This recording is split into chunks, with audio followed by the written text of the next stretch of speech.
huling hurado na aking ipakikilala at siyang tagapangulo ng grupo ng Minamhalan ngayong hapon. Isang araw ng sining sa baybayin ng edukasyon, isang ilaw ng kultura sa puso ng Calabanga. Mula sa entablado ng Aratay Elementary School bilang MAPE at Cultural Coordinator, si Ginoong Mario ay patuloy na humahagi ng mga kwento ng sayaw, musika at tradisyon.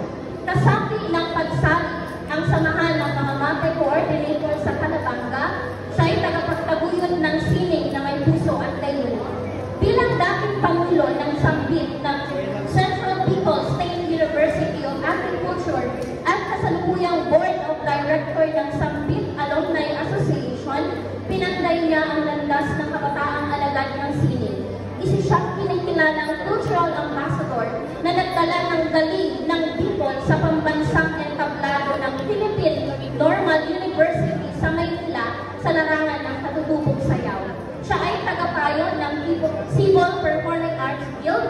Si Ginoong Mario ay gabay ng mga batang talento, isang punla ng pag-asa na patuloy na sumisibol sa bawat tindak at awit. Kasama rin siya sa likod ng Marshi Party Galore Event Services kung saan ang sining ay isinasabuhay sa bawat dekorasyon at selebrasyon. Dating Mr. Educator ng Calabanga District, siya at ang kanyang grupo ay nagwagi sa katutubong sayaw para sa Division Festival of Talents.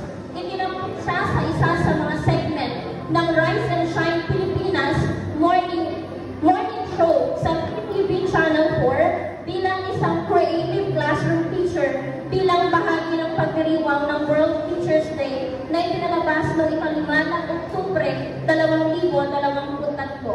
Siya ay itinampok rin bilang isang creative classroom teacher sa morning TV show ni Senator Francis Tolentino noong Hulyo 2024 kung saan kinikilala ang kanyang husay sa sining at edukasyon.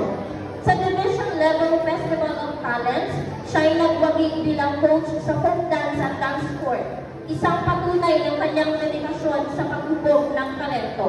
Sa loob ng 16 na taon, ginampanan niya ang papel ni Pontius Pilato sa Pasyon ni Cristo sa mga lansangan ng Calabanga, isang sakripisyo ng oras at damdamin para sa pananampalataya at sining.